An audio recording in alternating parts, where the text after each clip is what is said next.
Muchas gracias por el recibimiento, el cariño que nos están expresando. La verdad que es un placer conocer a esta congregación y también a todos aquellos que están visitando, pastores. Una honra que hayan dispuesto este tiempo para venir y exponernos juntos a la palabra de verdad. Amén. No venimos como espectadores de algo, sino que venimos a exponernos a una luz, que es la luz de Dios, es la luz que transforma, es la luz que trae claridad a nuestras vidas. Escuchaba a mi esposa compartir acerca de ser fieles administradores de la gracia y pensaba en la importancia que esto tiene y cómo Dios le ha dado una gracia a ella, que es bajar algunas verdades profundas de la palabra, pero llevarlas a un plano bien práctico, ¿no? Porque hay un peligro cuando empezamos a entender cosas profundas de Dios. Hay un peligro de irnos, ¿no?, a filosofar arriba en las doctrinas, lo que estamos entendiendo, que de hecho lo hacemos, obviamente, y yo tengo un poco esa tendencia a irme porque estoy entendiendo esto, aquello, ¿no? Después viene mi esposa y baja toda la tierra, ¿no? A lo práctico, a lo diario, a cómo lo aplicamos a esto. Y bueno, son las gracias que Dios da a cada uno y esto es maravilloso. Pensaba también que no podemos ser fieles administradores de la gracia, no podemos ser fieles administradores de los misterios divinos, como dice también el apóstol Pablo, sin la asistencia del ministerio del Espíritu. El ministerio del Espíritu es fundamental para todo aquello que tiene que ver con nuestra administración. Para introducirnos un poquito en el tema, y claro, vamos a abordar aspectos, como decía mi esposa, mire, estos temas que estamos tocando, fieles administradores de la gracia, por ejemplo, en nuestra congregación en Río Grande, junto a algunas otras congregaciones, estuvimos tratándolo un año. El ministerio del Espíritu fue otro tema que desarrollamos. Nosotros desarrollamos temas por año. Entonces estuvimos un año hablando del ministerio del Espíritu. Entonces, obviamente eso es un resumen muy escueto de todo lo que fuimos viendo. Solamente tocamos algunos aspectos, pero para entender el ministerio del Espíritu, lo primero que necesitamos entender es su funcionalidad conforme al tiempo y al pacto, ¿sí? Una cosa era la forma en que actuaba el Espíritu Santo antes de la cruz y otra cosa es la forma en que actúa el Espíritu Santo después de la cruz, ¿sí? Esto aplica para todo. Dios no cambia, vamos a empezar por ahí. Dios no cambia, Él es el mismo, ayer, hoy y siempre. No cambia en su esencia, pero sí cambia en su forma de actuar. ¿Se entiende esto? No cambia en su esencia. Él nunca va a dejar de ser bueno, misericordioso, todopoderoso. Eso no va a cambiar nunca porque eso hace a la esencia de Dios, pero cambia de maneras de actuar. Y eso es lo que muchos no entienden. Entonces muchos agarran cosas del antiguo pacto, del antiguo testamento. No, Dios es el mismo, así que su verdad es la misma y quieren traer todo de la misma manera y hacen una ensalada. ¿Sí? Les doy un ejemplo nada más y después continúo con el Espíritu Santo. ¿Cuántos saben que Dios le dio las tablas de la ley a Moisés? Bueno, estamos bien, ya sabiendo eso estamos bien, empezamos bien. Y en esos mandamientos, no solamente en los 10 mandamientos, sino en todo después el desarrollo de la ley, Dios le manda a Moisés que no debían comer animales inmundos. ¿Está bien? Si me equivoco, usted corríjame. No debían comer, entre ellos cerdo, por ejemplo, y otros animales que los judíos no podían comer. Ese mismo Dios se le presenta a Pedro con una imagen, una visión de un lienzo, y le dice: Pedro, mata y come. O sea, ayer dijo que no y dice que sí. Entonces Dios cambia. porque es el mismo Dios. ¿Estamos bien? Y a Pedro le costó entender eso. Pedro le dice, no Señor, de ninguna manera. Yo pregunto, ¿cómo se le dice que no a Dios? Hay que atreverse. No sé si usted se atrevería, yo no me atrevería a decirle no a Dios. Sin embargo, Pedro, tan atado a su tradición judía, dice, no Señor, nunca he tocado nada inmundo. Soy evangélico del Centro de Gloria y nunca toqué nada inmundo. Y Dios lo reta, como tantas veces, ¿no? Se lo tuvo que retar a Pedro, pobre, y le dice, no llames inmundo lo que yo he santificado. Ayer era inmundo, hoy está santificado. ¿Está entendiendo? Entonces Dios es el mismo en esencia, pero cambia en su forma de actuar. Y lo mismo pasa con el Espíritu Santo. Antes de la cruz, el Espíritu Santo actuaba de manera externa. El Espíritu Santo no habitaba en las personas. El Espíritu Santo venía sobre las personas. Usted va a escuchar o va a leer en la palabra de Dios en el Antiguo Testamento y el Espíritu vino sobre Sansón. El Espíritu vino sobre Saúl y lo hizo profetizar. Entonces el Espíritu Santo no actuaba permanentemente en las personas, sino que lo hacía esporádicamente y para capacitar a alguno de los hombres o mujeres del pasado para alguna acción determinada. Por eso venía sobre ellos, ¿sí? Venía sobre ellos el Espíritu Santo porque no habitaba dentro de ellos. Para hacerlo rápido, ¿no? En el Nuevo Testamento, en el Nuevo Pacto fundamentalmente, o sea, después de la cruz, el Espíritu Santo ya no actúa de manera externa ni esporádica, sino que en el Nuevo Pacto el Espíritu Santo, dice la palabra de Dios, que vino a ser morada en nosotros, que habita dentro de nosotros. Por eso, y no por las palabras, sino por el sentido, ya no podemos decir, ven Espíritu Santo. O sea, no está allá arriba el Espíritu Santo, está acá adentro. Entonces cuando le hablamos, ven Espíritu Santo, dice, estoy acá. ¿Para qué me llamás si estoy acá? O sea, no tiene sentido, no tiene lógica que el Espíritu Santo venga sobre nosotros, porque eso ya fue, eso era en otro pacto. En este pacto actúa de manera diferente. Si no entendemos estas dinámicas espirituales, nos vamos a hacer mucha confusión. Y nos vamos a perder mucha riqueza de la palabra, ¿sí? Entonces, este ministerio del Espíritu, no tengo tiempo ahora, pero en Corintios es muy fuerte porque Pablo hace una comparación entre el Antiguo y el Nuevo Pacto. Dice que el Antiguo Pacto era un pacto de muerte, pero el Nuevo Pacto lo llama el ministerio del Espíritu. O sea, el Nuevo Pacto es el ministerio del Espíritu, y este ministerio del Espíritu, entre otras cosas, nos introduce en el cuerpo. Una de las funciones del Espíritu Santo es introducirnos en un cuerpo que es la iglesia, esta iglesia gloriosa que recién nos hablaba mi esposa. El ministerio del Espíritu, al introducirnos en un cuerpo, nos capacitó y nos dotó con dones espirituales, con funciones, con gracias, que valga la redundancia, son funcionales al cuerpo, para la funcionalidad del cuerpo, para que el cuerpo desarrolle el trabajo que debe desarrollar, se desarrolle de manera orgánica. Entonces yo quiero que veamos un poquito, y voy a hacer una introducción para luego, a mí me gusta trabajar pasajes extensos de la palabra, ¿sí? Vamos a tratar de resumirlo ahí a una horita, pero me gusta tratar pasajes extensos de la palabra porque al leer nos damos cuenta, cuando sacamos un versículo podemos entender algo, pero cuando leemos pasajes más extensos la riqueza es otra. Vamos viendo el desarrollo del pensamiento del escritor, ¿sí? Ahora, deme unos minutos para hablarle un poquito de esta función del Espíritu Santo en su ministerio, de incorporarnos al cuerpo y cómo nos capacita para funcionar en el cuerpo. 1 Corintios 12:1.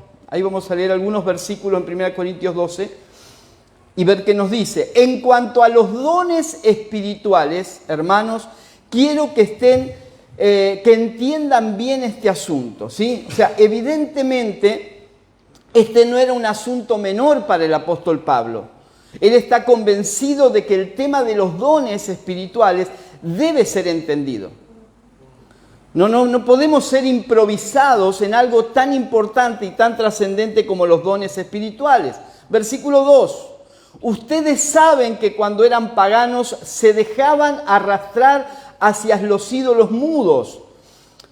Por eso les advierto que nadie que está hablando por el Espíritu de Dios puede maldecir a Jesús, ni nadie puede decir Jesús es el Señor, sino por el Espíritu Santo, ¿sí? Se establece aquí un fundamento que tiene que ver con el hecho del ejercicio de los dones, y en ese ejercicio no podemos ser arrastrados por nuestra imaginación o por nuestros deseos. O sea, los dones espirituales nos fueron dados no para que los usemos como nos parece. Mi esposa decía, no es a mi manera, ¿sí? Eso puede servir para una canción, pero no para la funcionalidad del cuerpo. Es conforme a un diseño, y allí está la labor del Espíritu Santo. Por eso debemos estar sometidos a la dirección y a la dependencia del Espíritu Santo si queremos funcionar correctamente dentro del cuerpo. Versículo 4, ahora bien, hay diversos dones, pero un mismo Espíritu. Hay diversas maneras de servir, pero un mismo Señor. Hay diversas funciones, pero es un mismo Dios el que hace todas las cosas en todos. 3 definiciones aquí, o 3 palabras claves en el desarrollo de la vida del cuerpo, que son dones, maneras de servir y funciones. Diga conmigo, dones, maneras de servir y funciones. Eso es lo que encontramos en el cuerpo. Y el Espíritu Santo es el que administra esa área en la iglesia. Versículo 7. A cada uno se le da una manifestación especial del Espíritu para el bien de los demás, ¿sí? A cada uno se le da una manifestación para el bien de los demás. Mire, si usted sigue leyendo todo este capítulo 12 de Corintios, usted va a encontrar que hay 2 expresiones muy interesantes y que nos ayudan a comprender bien. Todos y cada uno. ¿Por qué es importante? Porque en el todos a veces se pierde la individualidad. ¿Vieron cuando, no sé si acá pasa en Argentina, como dice mi esposa, pasa, ¿no? Cuando todos están hablando de mí. O todos están, le decimos a alguien, todos están hablando de vos. En realidad es el que le dice, me parece que está hablando, ¿no? Pero se esconde en el todos. Y si tomamos el cada uno, podemos caer en el individualismo. Y en el cuerpo no puede haber individualismo. Entonces es el todo, pero también el cada uno. Esas 2 expresiones marcan un balance en cuanto a la funcionalidad del cuerpo, y tiene que ver con la naturaleza, como dije hoy, orgánica de la iglesia, que es un solo cuerpo, pero que cada miembro individualmente cumple una función. Y Pablo lo expresa, ¿no? Es un cuerpo, pero son diversos miembros. Versículo 11 dice, todo esto lo hace un mismo y único Espíritu, quien reparte a cada uno según lo que ha determinado, ¿sí? Según lo que Él ha determinado para nosotros. La autoridad del Espíritu Santo aquí es fundamental, ¿sí? La autoridad del Espíritu Santo, porque Él hace como quiere. Él reparte los dones, Él nos guía en la administración de los dones, Él es el que capacita, Él es el que reparte, Él es el que determina. ¿Ven? No es como yo lo quiero. Creo que todos sabemos que la iglesia ha sido muy dañada por el mal uso de los dones. El mal uso y el abuso en los dones espirituales. Y son algunas cuestiones que corremos el riesgo. El apóstol Gustavo Lara, un amigo que ustedes muchos conocen, él dice una gran verdad. Todo aquello en lo que se entra en abuso cae en desuso. Cuando abusamos de algo y nos damos cuenta, tendemos a dejarlo. Entonces, que se hayan mal usado los dones no significa que no sean importantes. Por su importancia tenemos que redefinirlos. Por su importancia tenemos que ver la verdad de Dios que hay para el ejercicio de los dones, para nuestras vidas, para el desarrollo de la iglesia. Ahora, no hay manera de abordar el tema de los dones separados del cuerpo, porque los dones no son dados individualmente, son dados a individuos, pero para el cuerpo. No es, ay, yo tengo este don y bueno, y lo ejerzo como quiero. No, no, no. Los dones fueron dados en función del cuerpo, por eso es que vamos a hablar de esto. Los dones existen por y para el cuerpo. ¿Sí? Por y para el desarrollo del cuerpo.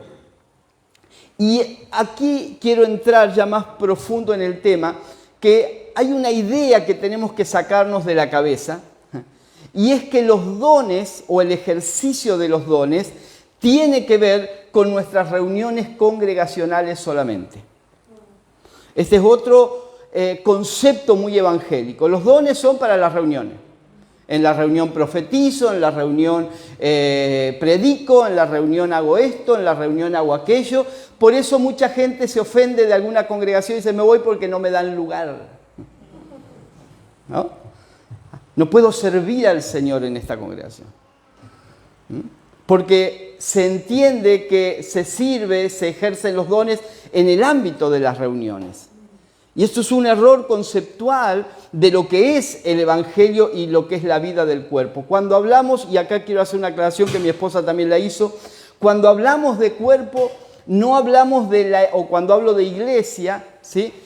No hablamos de la iglesia gloriosa. Cuando hablamos de la iglesia institucional, la iglesia gloriosa, como mi esposa decía, es perfecta, sin mancha, sin arruga, pero la iglesia evangélica institucional, ¿sí?, es la que ha cometido muchos errores. Y esto es lo que necesitamos ir corrigiendo. Entonces, cuando hablamos de cuerpo, no hablamos de esa iglesia institucionalizada creada por los hombres, sino de la iglesia gloriosa, la iglesia orgánica, la iglesia que es la expresión de Cristo en la tierra. Eso es la iglesia fundamentalmente. Entonces, el foco central del mensaje que quiero transmitirles en esta noche es que la vida del cuerpo no puede reducirse a algunas actividades eclesiásticas. Eso no define a la iglesia ni al cuerpo, sino que abarca todas las esferas de la vida de los santos, y allí es donde es indispensable la asistencia y el ministerio del Espíritu Santo. Entonces borremos de nuestra mente la idea de que todo el servicio al Señor y el ejercicio de los dones es en un lugar determinado 1 o 2 veces a la semana. Porque se trata de una vida. Se trata de una vida, amados. Demasiadas cosas las hemos resumido a un momento. Hay personas que no conciben ofrendar, por ejemplo, si no es en una reunión. Y el ofrendar no tiene que ver con nuestras reuniones. Obviamente lo hacemos porque es el ámbito donde estamos juntos, aprovechamos el momento. Pero se puede ofrendar en cualquier momento. ¿Sí? En cualquier momento. ¿Por qué? Porque tiene que ver con un estilo de vida y no con una liturgia religiosa. O sea, son conceptos que necesitamos ir cambiando para volver a la esencia del Evangelio. Cuando los apóstoles dice que llevaban a los pies de los apóstoles dinero por una necesidad puntual que había en esa época, no tenía que ver con una reunión. Nunca se menciona eso, que fue en una reunión que alguien predicó sobre la generosidad y Bernabé, su corazón fue conmovido y donó un terreno. Dice que fue a los apóstoles y le dio un terreno. O sea, es más simple de lo que lo hacemos nosotros a las cosas, ¿sí? Ahora, yo quiero trabajar con ustedes los minutos que tenemos en una palabra del apóstol Pablo muy importante que nos va a graficar esto que yo les estoy diciendo en Romanos capítulo 12. ¿Sí? Acompáñenme por favor para que trabajemos juntos en unos minutos en Romanos capítulo 12 hasta donde lleguemos, los versículos que lleguemos.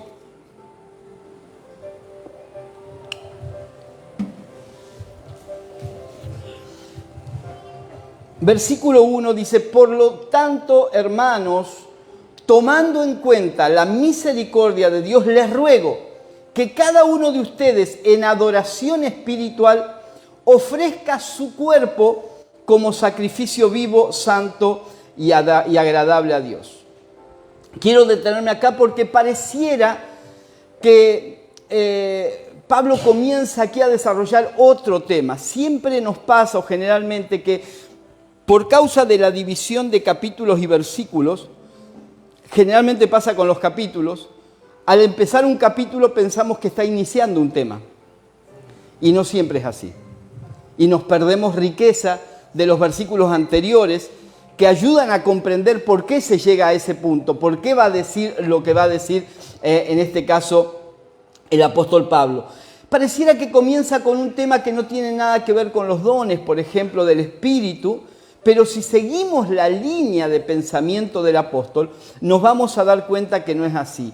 Pablo está tratando varios temas doctrinales muy importantes hasta el capítulo 11, ¿sí? Habla de la justificación, ¿sí? Habla de la elección, habla de la gracia, bueno, de la fe, muchísimos temas importantes, ¿sí? Y ahora quiere llevar esto a la práctica. Lo que yo decía hoy al comienzo, ¿no? Todos estos temas, toda la teología que encontramos en los primeros 11 capítulos de Primera de Corintios, ahora Pablo dice, bueno, ¿qué hacemos con todo esto? Vivirlo. Vivirlo, ¿sí? Vamos a llevarlo a la práctica. Y la base y fundamento de todo lo que va a escribir está en las primeras palabras. Por lo tanto. Son palabras a las que generalmente no le damos importancia, ¿no? ¿Qué quiere decir por lo tanto? Quiere decir que hay algo que dijo anteriormente que lo llevó a este punto. ¿Qué es tanto? Tanto lo que dijo anteriormente. Entonces, vamos a ver allí una conexión gramatical. Cuando usted lea la Biblia, esto no le voy a cobrar nada aparte, está en el paquete, pero cuando usted lea la palabra y empieza un capítulo, si el capítulo dice entonces, por lo tanto, ¿sí? Por cuanto, son conectores. Así que siempre hay que ir un poquito más atrás para saber por qué se llega así y entender correctamente la enseñanza, ¿sí? Entonces hay una conexión aquí con lo escrito en el capítulo anterior. Y cuando reafirma esa conexión diciendo, tomando en cuenta la misericordia de Dios. Fíjense esas dos expresiones. Por lo tanto, tomando en cuenta la misericordia de Dios, es que tenemos que hacer esto y esto. La base para lo que va a desarrollar es tener en cuenta la misericordia de Dios manifestada por medio de la justificación, ¿sí? Eso es lo que nos va a llevar de la teoría a la práctica. En todos los capítulos anteriores, Pablo dejó demostrado que Dios es misericordioso, que somos salvos solamente por la misericordia de Dios. Entonces llega a este punto y dice, bueno, con todo esto que hacemos, por causa de esa misericordia, esto es lo que tenemos que hacer y es lo que vamos a ir desarrollando, ¿sí? Fíjense que es interesante porque comienza hablando de nuestro cuerpo, comienza hablando de nuestro cuerpo, pero su meta es mostrarnos otro cuerpo que es la iglesia. Comienza con lo individual para llevarnos a lo colectivo. En el versículo 1 que leímos recién, quiero leerlo en la versión Palabra de Dios para Todos, que me gusta mucho, cómo lo expresa. Dice, y presten atención a cada palabra, porque no tenemos tiempo para detenernos en cada palabra, vamos a manejar conceptos, pero usted preste atención porque el Espíritu Santo le va a estar hablando. Dice, por eso, hermanos, por toda esa misericordia de los capítulos anteriores, puesto que Dios ha manifestado tanta misericordia, les ruego que entreguen todo su ser como sacrificio vivo a Dios. Amén. Esa ofrenda que es su vida debe estar dedicada solamente a Dios para poder agradarle. Esa clase de adoración es la que realmente tiene sentido. Wow. Miren la expresión, ¿sí? Hay expresiones aquí maravillosas. Pablo está diciendo, el verdadero sacrificio no es algo a medias. Señor, te doy el 80% de mi vida. No. Dios no puede aceptar menos que el 100%. No hay sacrificio si no es toda la vida. Y dice Pablo aquí, entreguen todo su ser como sacrificio vivo a Dios. Y luego agrega, ¿sí?, que esa ofrenda que es nuestra vida debe estar dedicada solamente a Dios. Hay una palabra allí implícita que es exclusividad. Dios no nos quiere compartir con nadie, no está dispuesto a compartirnos con nadie. Por lo tanto, si nuestra vida no está dedicada totalmente a Dios, no hay ofrenda, no hay sacrificio. En otras palabras y en palabras de esta traducción, esa adoración no tiene sentido. No hace ningún sentido una adoración que no lleve implícita toda una entrega total, absoluta y exclusiva al Señor. ¿Sí? Ese es el principio que está manejando Pablo. La traducción lenguaje actual expresa de esta manera ese versículo. Por eso, hermanos míos, ya que Dios es tan bueno con ustedes, les ruego que dediquen toda su vida a servirle y a hacer todo lo que a Él le agrada. Así es como se le debe adorar. ¿Ven? Son expresiones que hablan no de algo que hacemos 1, 2 o 3 veces por semana. Son expresiones de una vida, de un estilo de vida, de cómo se debe vivir. Ahora, es muy importante para mantener la conexión entre estas palabras y el resto del capítulo, porque también después va a parecer que cambia de tema cuando en realidad no cambia de tema. Y estos capítulos, versículos 1 y 2, se han predicado tanto de manera aislada del resto del capítulo. Se han predicado demasiado aisladamente y se ha perdido el sentido de lo que Pablo dice. Hay algunas expresiones aquí importantes, ¿sí? Como culto, que algunas versiones, ¿sí? Reina Valera, por ejemplo, habla de un culto racional, ¿sí? Ministración a Dios, servicio a Dios y adoración a Dios. Estas expresiones, según lo que entendemos de estos versículos, no tienen nada que ver con una reunión, no tienen que ver con canciones, no tienen que ver con momentos. No tienen que ver con momentos. Y lo voy a ir definiendo a eso para que lo entendamos más claramente, ¿sí? El culto a Dios no es esto. Hoy lo hablábamos, ¿sí? Nuestra costumbre por el mal uso que hacemos de las palabras. Tengo un libro que no es el que traje, es el anterior, Fieles, Exactos y Certeros, que hablo mucho de las palabras porque usamos palabras muy mal. Muy mal. Amados, culto en la Biblia nunca es una reunión. Nosotros ¿qué decimos? Vamos al culto. Qué lindo que estuvo el culto. Qué largo que estuvo el culto. ¿No? O uno se quedó en la casa, el otro vino y cuando llega, ¿cómo estuvo el culto? ¿No? Y claro, uno puede decir es cuestión de palabras, pero perdemos el significado. Cuando usamos mal las palabras van perdiendo el sentido y el comunicado y el significado. O sea, culto, según lo que dice aquí Pablo, no es una reunión, es una vida consagrada. Damos culto a Dios todo el tiempo, cada vez que lo agradamos a Él. Si estoy en mi trabajo, estoy dándole culto a Dios cuando mi testimonio es lo que debe ser. Cuando agrado a Dios, cuando me niego a mí mismo, cuando amo al prójimo, cuando obedezco la voz interior del Espíritu Santo para que haga o para que no haga determinada cosa, ¿sí? Estoy dando culto a Dios. Cuando vivo una vida entregada, una vida rendida completamente a Dios, en mi hogar estoy dando culto a Dios. Yo no voy al culto. Miren, rápidamente, en el Antiguo Pacto, el culto a Dios dependía de 3 elementos indispensables. Hacía falta un altar, hacía falta un sacerdote y hacía falta un sacrificio. ¿Está bien? O una ofrenda, ¿sí? Esos 3 elementos no podían faltar, si no, no había culto. Ahora, en el Nuevo Pacto, el apóstol Pedro dice que nosotros somos el altar, las piedras vivas con las que se está construyendo un altar. O sea, el altar no es esto, amados, creo que ustedes ya lo saben, ¿no? No es este espacio entre la primera silla y la plataforma. No, vamos a pasar al altar. No, basta ya de eso. O sea, Pedro dice que nosotros somos el altar. Y Pedro dice que nosotros somos el sacerdote, un sacerdocio santo. ¿Amén? Y Pablo dice aquí en Romanos 12 que nosotros somos el sacrificio. Así que, ¿qué necesitamos para tener un culto a Dios? No necesitamos ni instrumentos musicales, aunque nos gustan. No necesitamos un lugar físico. No necesita un pastor para darle culto a Dios. O sea, no necesitamos nada externo porque nosotros podemos dar culto a Dios y debemos dar culto a Dios en cualquier momento. Siendo un altar, siendo una ofrenda y siendo un sacerdocio. ¿Cuántos dicen amén? O sea, este es el principio del culto. Este es el principio del culto. Entonces mire lo que dice en el versículo 2, donde no cambia de tema.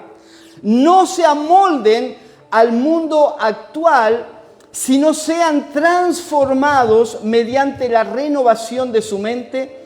Así podrán comprobar cuál es la voluntad de Dios buena, agradable y perfecta. Y nosotros agarramos ese versículo para hablar de la voluntad de Dios. Y está bien porque hay una definición allí. Pero Pablo viene hablando del culto, del sacrificio y de la vida corporativa. En ese contexto habla de la voluntad, de ser entendidos en la voluntad de Dios. ¿Cuál es la voluntad de Dios para que vivamos como cuerpo? Para que manifestemos la vida de Cristo como cuerpo, como iglesia, ¿sí? Lo que Pablo está diciendo, amados, al decir no se amolden al mundo actual, es que los moldes y parámetros del mundo no sirven para nuestra adoración. No, hermanos, no sigamos las modas del mundo. Y lo hemos llevado a eso, ¿no? A cuestiones tan superficiales. Esto es más profundo. ¿A qué no me debo amoldar al mundo? A la forma de adoración. El mundo también tiene una forma de adoración, ¿sí o no? Mire, no hay nación en el mundo, o más que nación, etnia o raza en el mundo que no tenga sus ídolos o sus dioses. Y a todos se lo adora. A todos ellos se les rinde adoración. Así que el mundo tiene el sistema de este mundo tiene un concepto de adoración. Entonces Pablo, ¿qué está diciendo? En esto de darle culto a Dios, los parámetros del mundo no nos sirven.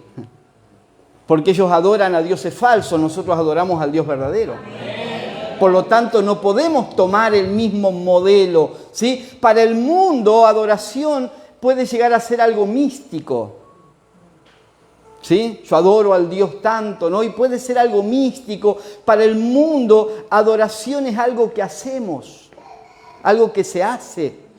La gente va y lleva una ofrenda, no sé si han visto, pero muchas veces los que practican cierto ocultismo van a lugares así como las playas o las montañas y dejan una mesa servida en la arena con champán, con comida, ¿no? ¿Y para quién es? Para los dioses, para la reina del mar, para los espíritus. Es todo místico, es algo que hacen un momento y después siguen con su vida. Y después siguen con su vida. Ese es el parámetro. Por lo tanto, esos parámetros no nos sirven. Los parámetros aún de nuestra razón, los moldes de nuestra razón, que están contaminados, tampoco sirven como modelo para el culto a Dios. No son la guía. Por eso Pablo dice, no se amolden. O sea, no tomen el molde de este mundo, de este sistema. Y entonces agrega, transfórmense mediante la renovación de la mente. Tiene que haber una transformación en nuestra manera de pensar, que obviamente se produce por la mente de Cristo, ¿sí? Y no habla de cambiar algunos pensamientos. Mira, hay mucha gente en el mundo que cambia de manera de pensar. ¿Conoce a alguien que ayer pensaba una cosa y piensa otra? ¿Sí? Mucha gente. Cuando Pablo habla de una transformación, no habla de cambiar pensamientos, sino de cambiar la matriz del pensamiento. Nuestra mente humana puede cambiar de maneras de pensar, pero tarde o temprano la naturaleza se va a expresar. Ahora, cuando tenemos la mente de Cristo, es otra cosa. Y a esto es a lo que se refiere el apóstol Pablo, cambiar la matriz de los pensamientos. El origen de donde surgen los pensamientos, ¿sí? Que es un cambio de naturaleza. Entonces eso nos lleva a una cuestión muy importante, amados, y es que una adoración, escuchen bien por favor, una adoración sin compromiso puede funcionar para el mundo y para la religión, pero no para el verdadero culto a Dios. una adoración que no lleva implícita un profundo compromiso, no puede ser aceptada como parte del culto a Dios. La voluntad de Dios y no la nuestra debe ser la medida de adoración y de culto. Entendidos en la voluntad de Dios, buena, agradable y perfecta. ¿En qué? En cuanto puntualmente, es aplicable a todo, pero puntualmente en lo que tiene que ver con adoración y en lo que tiene que ver con culto. Mire solamente una forma en que hemos de alguna manera deformado conceptos. Está muy instalado en el mundo evangélico el concepto de que adoración tiene que ver con cantar. ¿Sí o no? De hecho, a ciertos cantantes cristianos se los llama adoradores. ¿Sí? Yo pregunto, si en los que dirigen la alabanza son adoradores, ¿qué somos los que no cantamos? ¿Por qué el que canta es adorador? O sea, ¿de dónde sacamos esa idea? Yo le propongo un ejercicio porque no tengo tiempo ahora de demostrarlo por la palabra, pero busque un versículo en la Biblia que relacione adoración con cantar. No lo va a encontrar. Y esto no es Antiguo o Nuevo Pacto, no, ni en el Antiguo Pacto ni en el Nuevo Pacto nunca la adoración estuvo ligada a lo que hacemos en una plataforma. Ni a canciones, ni a música. Mire, para darle un ejemplo, cuando Abraham iba a sacrificar a Isaac, le dice al criado, que le pregunta a dónde van, el muchacho y yo vamos al monte ¿a qué? Adorar. ¿Qué corito cantaron? ¿Sabe cuál fue el instrumento que llevaron? Un cuchillo, para cortarle la cabeza a Isaac. Porque para ellos nunca adoración fue algo que hacían en una reunión. Ellos no entraban en un tiempo de adoración. Ellos vivían adorando. ¿Por qué? Porque adoración tenía que ver con sacrificio. Siempre, salgo del nunca al siempre, ¿no? Siempre en la Biblia, Antiguo y Nuevo Testamento, usted va a encontrar la música y las canciones ligadas al concepto de alabar, no de adorar. A mí me enseñaron cuando era jovencito que alabar eran las canciones rápidas y adorar las canciones lentas. Lo más ridículo que puede existir, ¿no? Las románticas eran adoración. Las que eran para bailar eran alabanza. No tiene nada que ver con eso. Hay dos naturalezas allí, dos cosas diferentes. Alabanza tiene que ver con la exaltación a Dios. Sea lenta la música, sea rápida, siempre que exaltamos al Señor, alabamos a Dios. Adorar no tiene que ver con lo que hacemos acá. ¿Por qué aclaro esto? Porque mucha gente cree, por el mal uso que hacemos de las palabras, ¿sí?, que porque una vez a la semana, o dos, en el mejor de los casos, va a un auditorio, ¿sí?, canta 3 o 4 canciones, derrama un par de lágrimas, levanta la mano, dice gloria a Dios, aleluya, tira unos pesos ahí en la bolsita, ya le di culto a Dios y estuve adorando. Y hay una dualidad entre lo que hacemos acá y lo que hacemos afuera. Porque acá se adora, afuera no, es mi trabajo. Y mi hogar no, bueno, en el hogar soy mamá, soy papá, soy hijo. Pero en la iglesia soy el adorador. No existe. No existe. Por eso debemos ser entendidos de la voluntad de Dios. Entendidos de la voluntad de Dios y de lo que es el cuerpo.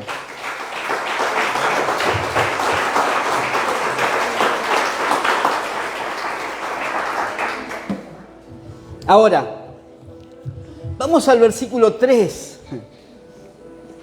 Vamos al versículo 3. Por la gracia que se me ha dado, les digo a todos ustedes, nadie tenga un concepto de sí mismo o de sí más alto que el que debe tener, sino más bien piense de sí con moderación, según la medida de fe que Dios le ha dado, o que Dios le haya dado. Pareciera que cambia de tema. ¿Qué tiene que ver la humildad, el no pensar más de mí que lo que debo pensar? la medida de fe. ¿Qué tiene que ver con todo esto? Mucho, porque Pablo está hablando del culto a Dios. Y ese culto otra vez no es una reunión, no es algo que hacemos en un momento, sino que es una forma de vida. Pablo está hablando de una adoración que es una forma de vida. Pablo está hablando de un sacrificio que es el sacrificio de nuestra vida rendida al Señor. Y en ese sentido Pablo dice que no tengamos un concepto. ¿Por qué? Más grande del que debemos tener. Porque de acá Pablo va llevándonos a la vida corporativa. Lo que sigue del capítulo tiene que ver con la vida corporativa. Por eso hace esa conexión el apóstol Pablo, porque está hablando o estableciendo la actitud con la que servimos al cuerpo. En el desarrollo de nuestro sacerdocio, nosotros servimos al cuerpo de Cristo, y ese servicio, que es una de las formas también en que damos culto a Dios y damos verdadera adoración, y nos declara que la voluntad de Dios para ese servicio es la humildad. La actitud correcta, conforme a la voluntad de Dios para todo servicio, y otra vez, no es todo servicio que hacemos en este espacio, es el servicio que hacemos a la iglesia, en donde sea. Puede ser en una reunión, como puede ser en cualquier otro momento de la vida, cuando podemos servir a un hermano que está necesitado, cuando podemos ayudar a alguien, dar una palabra, enviar un WhatsApp con una palabra de aliento a alguien que lo está necesitando, o cuando sentimos de parte de Dios de orar por alguien y le mandamos un mensaje a esa persona: no sé qué pasa, pero estoy orando por vos. Estamos ministrándonos. No espere una reunión, no espere un micrófono. Déjeme decir algo, no hay apóstol, pastor, evangelista, no hay nadie que le pueda privar a usted de servir al Señor. Pueden no darle un púlpito, pueden no darle un micrófono. Son cuestiones funcionales que tienen que ver con características muchas veces particulares de cada congregación y formas de trabajo que pueden variar. Pero nadie nos puede privar de ser sacerdote en el ámbito donde Dios nos puso. Porque eso es una naturaleza, no es una actividad. Las actividades se regulan, la naturaleza se expresa. Amén.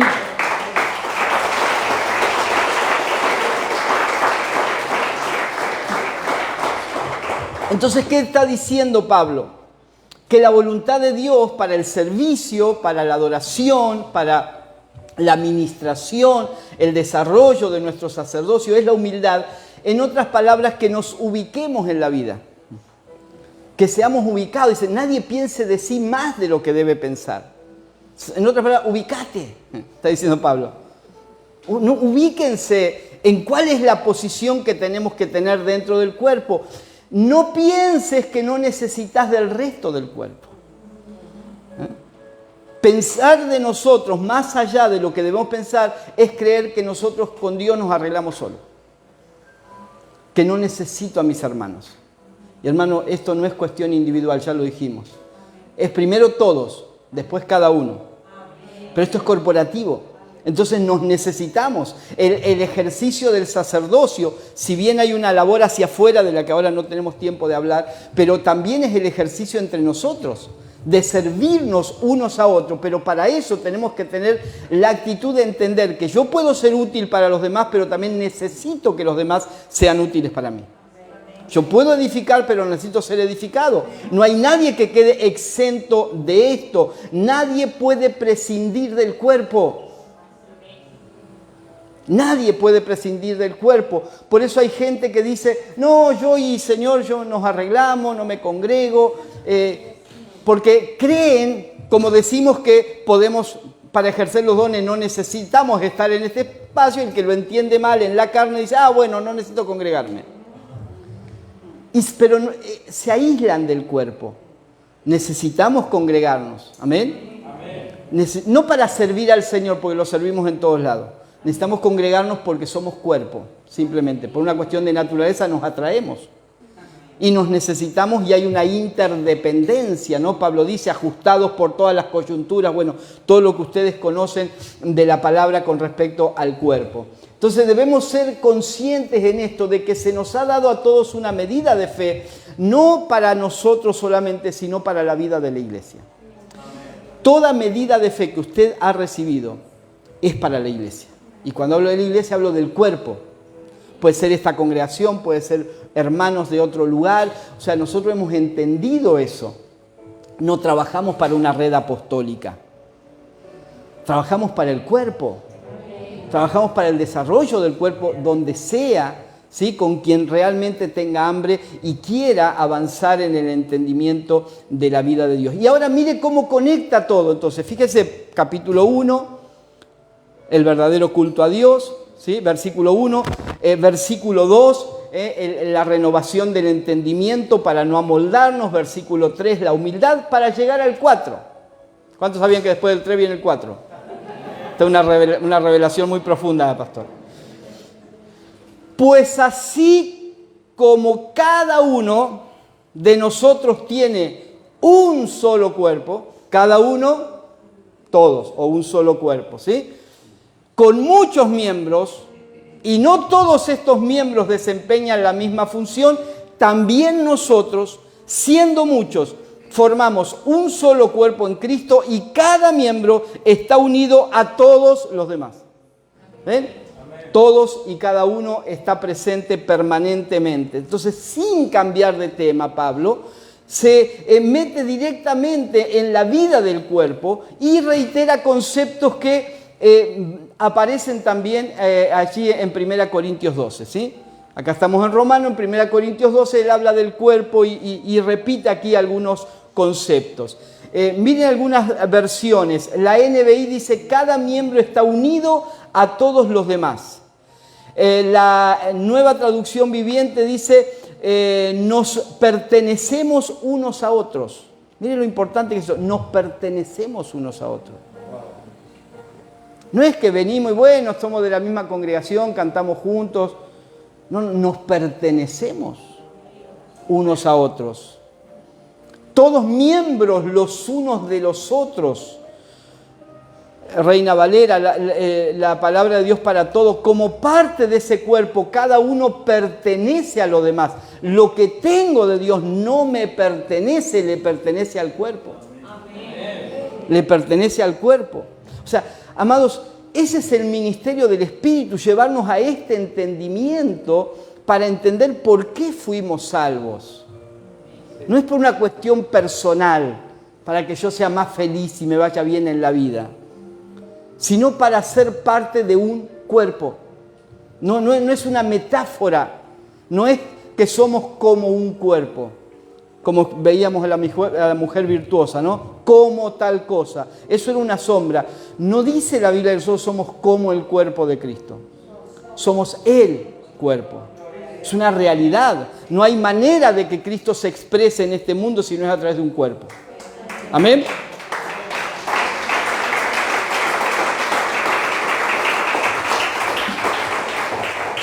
Cuando Jesús entra en el mundo, en la carta a los Hebreos, dice, he venido a hacer tu voluntad, me preparaste cuerpo, le dice al Padre, ¿no? Me preparaste cuerpo. Y el cuerpo que el Padre le preparó a Cristo para que venga a la tierra fue Jesús. Jesús de Nazaret. Por 3 años y medio, Cristo se manifestó a través de un cuerpo llamado Jesús de Nazaret. Pero Jesús de Nazaret ascendió al cielo. Y ahora Cristo tiene otro cuerpo, que es la iglesia. Amén. Somos la expresión de Cristo aquí en la tierra.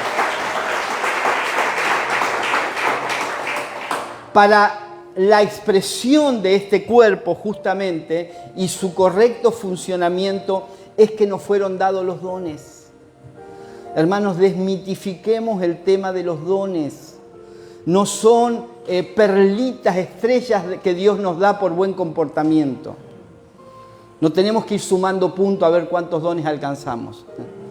Son regalos inmerecidos que Dios da al cuerpo para beneficio del cuerpo. Amén. Pero que administramos y debemos administrar fielmente cada uno de nosotros. ¿Sí? Entonces dice en el 6, tenemos diferentes dones según la gracia que se nos ha dado. ¿Sí? Entonces, los dones son diferentes, las gracias son diferentes.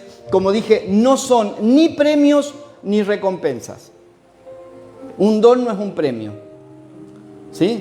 Si alguno reconoce, o otros reconocen en tu vida un don espiritual, una gracia, no es una recompensa por portarte bien. ¿Sí? Es un regalo. Y un regalo no se merece, se recibe. ¿Está bien? Es un regalo que el Señor nos ha dado. Mire, Pablo le dice a los corintios, ustedes tienen todos los dones, ¿sí o no? No les falta nada, no les falta ningún don. Pero un capítulo después le dice, pero son carnales, inmaduros, niños. O sea, merecían los dones los corintios, pero los tenían. Los tenían porque son regalos, ¿sí? Son facultades que nos permiten cumplir nuestra función en el cuerpo, en el servicio del cuerpo, en beneficio del cuerpo. Son diferentes porque cada uno de nosotros somos diferentes y porque la función que desempeñamos o la asignación que desempeñamos también es diferente. Podemos definir a los dones como herramientas por medio de las cuales podemos ser instrumentos de consolación al cuerpo. Habría que hablar ahí un poco, pero no tenemos tiempo, de la palabra consolación. No es cuando alguien está llorando, decimos, no, tranquilo, siempre que llovió paró. Frase de Noé. Chiste. No, consolación es un término mucho más profundo. Por eso al Espíritu Santo Jesús lo llamó el Consolador. Ahí tenemos para un año, mire. Si nos metemos allí a estudiar, hay mucho. Ahora, los dones fueron dados para consolación, exhortación y edificación de la iglesia. ¿Sí? Entonces dice, si el don de alguien es el de profecía, que lo use en proporción con su fe. Si es el de prestar un servicio, que lo preste. Si es el de enseñar, que enseñe. Si es el de animar a otros, es un don animar a otros. Es un don del cual hablamos poco. Hablamos de los más, las estrellas de los dones, ¿no? Profecía, don de ciencia, don de sanidad. Pero ¿quién habla del don de animar? ¿Quién no dice, Señor, yo quiero tener el don de animar a otros? Claro, tal vez no te van a aplaudir como van a aplaudir al profeta. Tal vez el profeta, para ejercitar los dones, a veces va a necesitar estar acá y tener un micrófono. Pero el de animar a otros muchas veces va a ser en la soledad, en el anonimato. Pero ¿será que uno es más importante que otros o que todos son necesarios? Todos son necesarios en el cuerpo. Amén. No quiero hablar de cada don porque si no voy a estar acá hasta las 12 y el pastor me va a echar. Pero si el de animar a otros, que lo anime. Si el de socorrer a los necesitados. Amados, socorrer a los necesitados es un don dado a la iglesia. Un don espiritual. O sea que una hermana, para dar un ejemplo práctico, que se enteró que su hermana, parte de este cuerpo, está enferma en su casa y no puede levantarse y tiene niños que atender, y que una hermana diga, le voy a dedicar, le voy a ofrendar 1 hora de mi tiempo, 2 horas de mi tiempo, voy a ir, le voy a dejar la casa brillante a mi hermana. Es un don espiritual. Es un don espiritual dado a una persona para el cuerpo. Y habría muchísimos ejemplos que tienen que ver con esto. Si el de socorrer a los necesitados, que dé con generosidad, porque dar con generosidad no solamente es dinero. Para socorrer a veces hace falta dar tiempo. Hay gente que no tiene problema de dar dinero, pero tiempo es otra cosa, porque nos es muy valioso. Entonces, con generosidad. Si es el de dirigir, que dirija con esmero. Si es el de mostrar compasión, que lo haga con alegría. ¿Ven? Los dones entonces son usados a favor del cuerpo y deben ser desarrollados conforme a la voluntad de Dios. El ejercicio, amados, de nuestra función como miembros del cuerpo y el uso debido de los dones es la verdadera adoración espiritual. Ahí usted está adorando.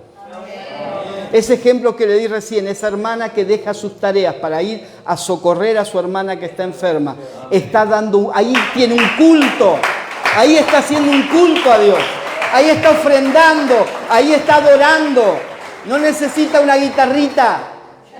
No quiero desmerecer a los músicos, todos mis hijos son músicos, cantantes, Me gusta mucho la alabanza al Señor, disfruto, pero entiéndase de lo que hablo. Entiéndase, es práctico esto. Y mire ahora, y voy rápido ya para ir cerrando, porque no cambió de tema nunca. Nunca cambió de tema Pablo desde que empezó del sacrificio vivo, santo, agradable, viene desarrollándolo en la funcionalidad del cuerpo a través de los dones por medio del Espíritu Santo. Y ahora dice, el amor debe ser sincero, porque nada de esto se puede hacer sin amor. Aborrezcan, mire ahora todos los imperativos que hay, pero asócielos a la vida del cuerpo, no los saquemos de contexto. Asociémoslos a la vida corporativa. El amor debe ser sincero. Aborrezcan el mal, aférrense al bien. Ámense los unos a los otros con amor fraternal. Me voy a poner los anteojos, estoy tratando de hacerme el joven, pero me está jugando una mala pasada.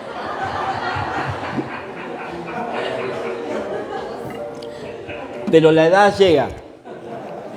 Ámense los unos a los otros con amor fraternal, respetándose y honrándose mutuamente. Escuche, esto es vida corporativa. No, me molestan los anteojos porque veo para leer, pero no los veo a ustedes. Por eso tengo que estar sacándomelo, pero bánquenme un poquito. Respetándose y honrándose mutuamente. En las gracias, en los dones. Yo honro el don de mi hermano y mi hermano honra la gracia que Dios me dio a mí. No hay competencia, no hay celos. Es la vida del cuerpo.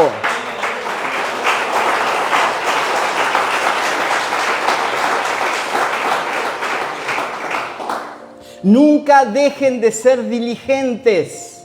Antes bien, sirvan al Señor con el fervor que da el Espíritu. Alégrense en la esperanza, muestren paciencia en el sufrimiento, perseveren en la oración, ayuden a los hermanos necesitados, practiquen la hospitalidad, bendigan a quienes los persigan, bendigan y no maldigan.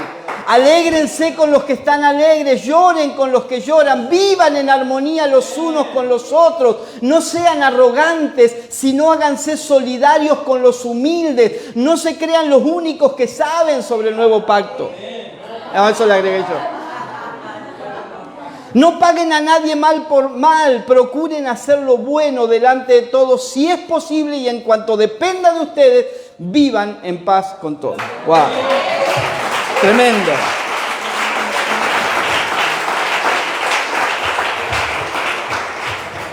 No podemos hacer una exégesis ahora de todo este pasaje, pero sí podemos ver claramente la conexión con el principio del capítulo.